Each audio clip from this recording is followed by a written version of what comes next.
ავისერნოთ პატარა ვიეტნამურ სოფელში.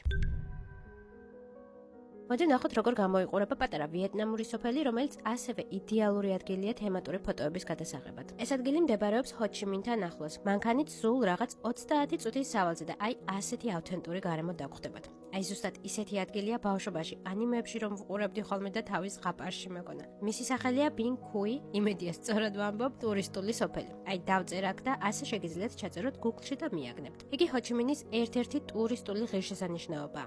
აქაურობა ზღაპარს გავს, ულამაზესი აყვავებული ბაღები, ქოქოსის ხეები, ლოტოსის პატარა ტბები, მდინარეები, ხიდები, ჩალით დაფარული სახლები, როგორც ძველად იყო. თითქოს წარსულში მოგზაურობ. აქაურობა ვიეტნამის მეკონგი დელტას პატარა მინიატურული სოფელია.